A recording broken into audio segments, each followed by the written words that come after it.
At the moment, Scott Morrison, as the Prime Minister, is pretending that he has no role in the setting up of the framework that defends our democracy. I want someone in the government to defend freedom of the press. I'm waiting. I've been waiting for days. Richard Marles, good morning. Welcome. Good morning, Barry. Listening to that then, you would think that the government set up this framework, as Anthony Albanese calls it, all on its own, without any support from Labor. But of course, by and large, Labor back most of these initiatives. At every moment along the way, Barry, Labor has had concern for the national interest to make sure that we are protecting journalists' freedoms and the freedom of the press. But can I just say this? What we have seen in the last week has been absolutely extraordinary. I mean, the freedom of the press is at the heart of a democratic society. Annika Smethurst, I think, has been guilty only of doing her job. And for that, she has been subject to a 7-hour police raid, which for anybody would be absolutely terrifying.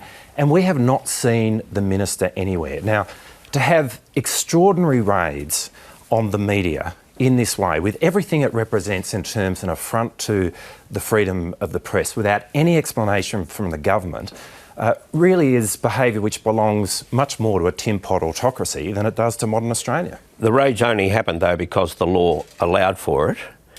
These espionage laws that went through with your support, and they basically give the police these additional powers to track down journalists' contacts and their sources. But at every moment along the way, in the last few years as we've been dealing with legislation around national security, Labor has been focused on ensuring that there are national interest tests at play which provide for journalistic freedom and freedom of the press. You know, well, do you accept now, given the nature of this raid, that you didn't do your job?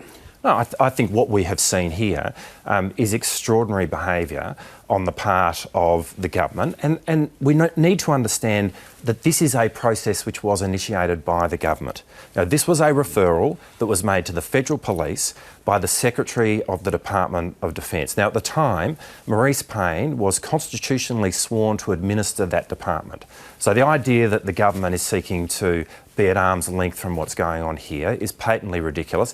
And we've got a minister the responsible minister in Peter Dutton, who's basically in witness protection. I mean, why is it so difficult for this government to come out and make clear that they believe that freedom of the press is at the heart of our democratic because society? They're saying that this was a matter for the AFP and nothing to do with them. Well, it has everything to do with this government. I mean, the moment that the police engaged in a raid of this kind, you would imagine, wouldn't you, that the responsible minister, Peter Dutton, would come out and explain it.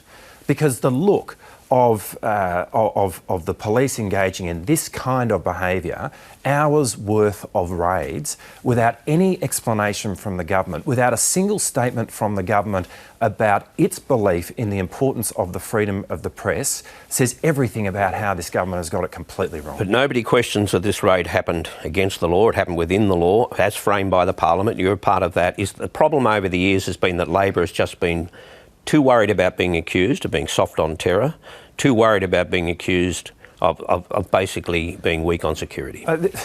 This is not about Labor. It's about the laws that you supported.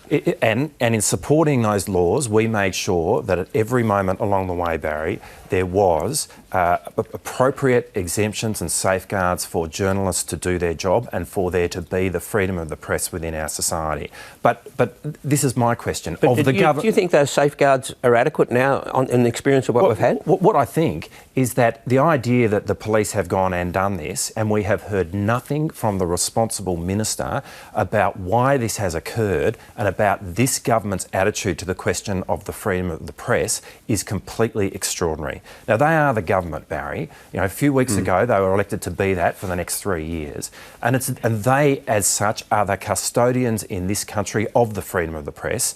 And in the last week, we've heard nothing from them on this subject. Well, we heard something from your Shadow Attorney General some time ago, and it was on the story that Annika Smethurst wrote. And, of course, that became the focus of this raid.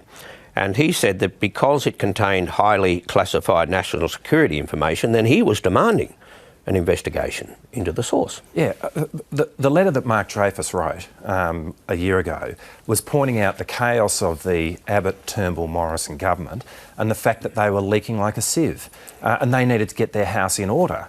The idea that the remedy of that is to then go and shake down the press gallery with the federal police is ridiculous. I mean, the government needs to actually get its house in order in terms of how it manages its information. That's not a question then about stopping the media from doing its job, and that completely crosses the line. There will be a review. I think that there's already some suggestion of a parliamentary review around these laws. Do you think if that happens and there is a review, you'll be a little less sensitive to criticism and perhaps a little more conscious of how these laws erode press freedom? Well, I don't accept the premise of the question. What part of it? Well, I don't accept the question about our sensitivity. We are absolutely sensitive to the question of national security. We're completely sensitive to the question of freedom of the media. But now we know what those laws can do. Yeah, no, will you be open-minded about at least about scaling them back a bit? Well, at every moment along the way, we have been the proponents and responsible for amendments which go to the question of there being national interest tests which protect the freedom of the press. That's actually our form